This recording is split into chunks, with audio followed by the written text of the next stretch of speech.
Hi, my name's Louisa from Global English TESOL courses, and one of the key things that I do in my role is I help people to become really great online English teachers.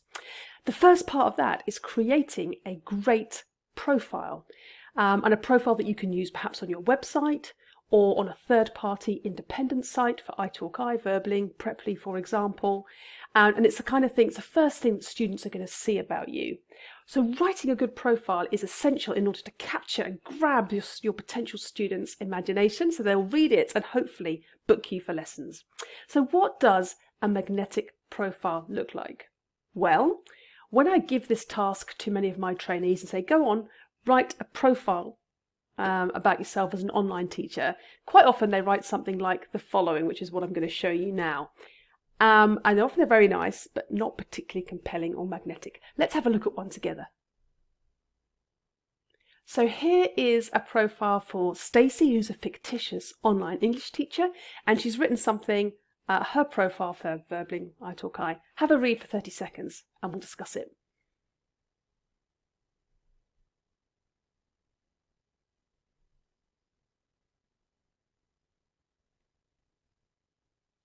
Okay.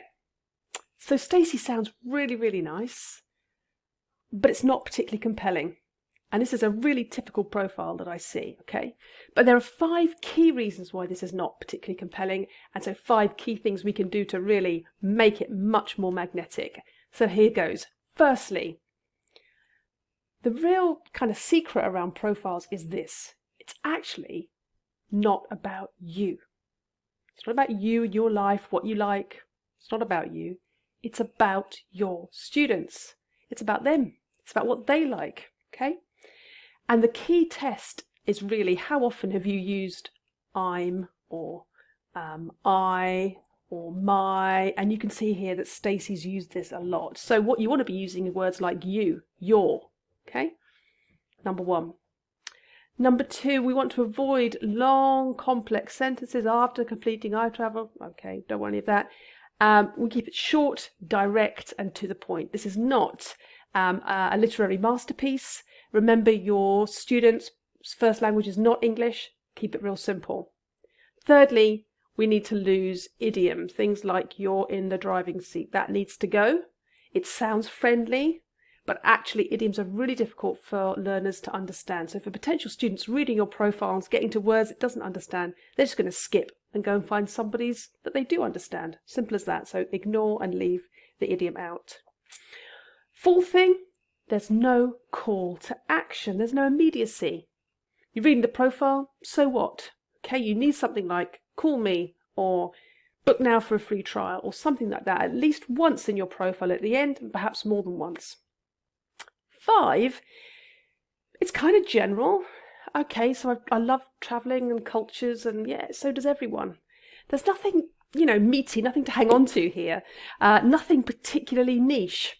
And I'd advise you to go niche if you can. And I know when you're starting out as an online English teacher, that's a really scary thought because you don't want to leave anyone out, right?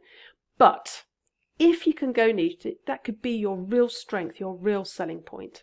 So let's have a look now at Stacey's profile with those points in mind, okay? But kind of dressed up, jazzed up, and hopefully you'll agree much better. Let's have a look. So here is Stacey's new profile, which I hope you'll agree is better. Notice straight away, she's trying to be compelling. She's trying to speak to her students. It's not about her anymore. She's saying, do you need more confidence in English? Do you worry about your pronunciation? Are you always translating in your head? Okay, questions are great. They're attention grabbing, and hopefully a student's reading this going, yeah, that's right, that's me. She's really, really speaking to her students here. And then her profile really appears just, in a simple sentence here. If so, I can help. I'm Stacey. I'm a qualified teacher from London with a business degree experience. So that's quite, there's not lots and lots of words to describe all of this. It's very important information, but remember, it's not about Stacey, it's about the student. So this part's really, really short. Great. No idiom. But there are 2 calls to action. So look at this. If you want enjoyable lessons so you can relax in English and improve your level, contact me. Call to action number 1. Contact me now for a free trial. Call to action number 2. So that's really great. Notice as well that we've got some headers here. Now, headers are quite useful because a lot of learners aren't going to read every word. They're just going to scan for information. How will I learn? Yes, I'm interested. What specialisms have you got? And that's really going to help the learner, and it helps you actually organise your thoughts really, really well as well. So if you can, I put headers in. Notice the niche here. I specialise in business English. Okay, so I know that's a scary thought, but think about it. What is your niche? What could you offer that other people aren't? Do you want to specialise in Spanish people because you speak Spanish? That could be really, really interesting. Okay, so by being niche, you're helping yourself stand out. At the very least, talk about specialism. So you can say, I specialise in business English, but I teach all levels if you really want to, but go niche if you can. So that's it. Short, direct. It's about the students. We've got specialisms as a niche in there, and we're making sure that it's all really clear and really direct. I hope you feel that's helpful. I've got a blog on this as well, and the link to that is below. Good luck.